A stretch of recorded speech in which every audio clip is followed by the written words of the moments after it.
Hey everyone, we are at Lincoln KOA, or Omaha KOA.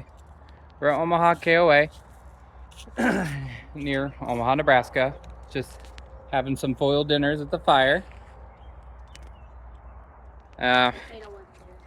But wanted to share problems we had because I want everyone to know the real stuff that happens and not just a glamorized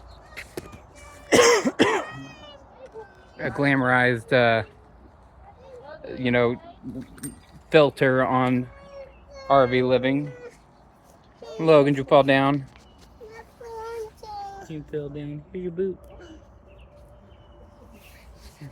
So when we got here, all of a sudden we noticed power was tripping like crazy. We couldn't run anything. It was freezing. Couldn't run any of the heat. Power kept kicking off. Could not for the life of us figure out why. I tried everything I could, and it seemed like our inverter wasn't getting power. And then I busted out a multimeter. If anyone doesn't have a multimeter, you should have one, especially if you're gonna do RV life. You just touch one end to one end of a battery, touch another to the other, you get the voltage of the battery. Should be about 13.9 volts. And we had one battery that was given 13.9 and two that were giving between 9 and 10, 9 and 11 volts. So we had two batteries that were going bad, so we had to replace those. Replace them, issues continued. Couldn't figure out what was going on, and it appears that our inverter wasn't getting power.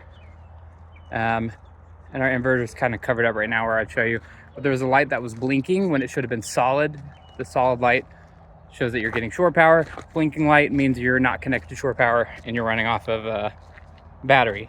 So we actually had two problems happen at once. And I was trying to figure out why the inverter wasn't getting power.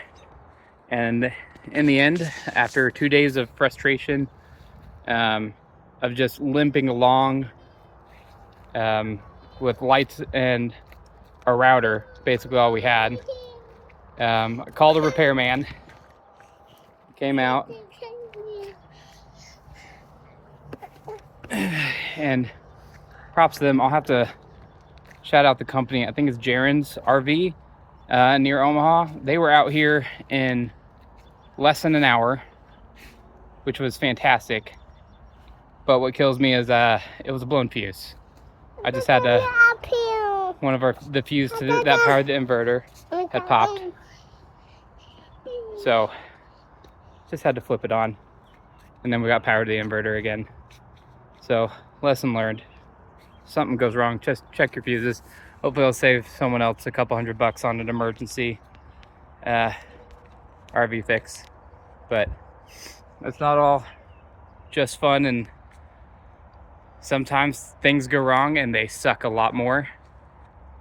Have 2 days when it's freezing cold and no heat, and then it gets hot and no air, no fun.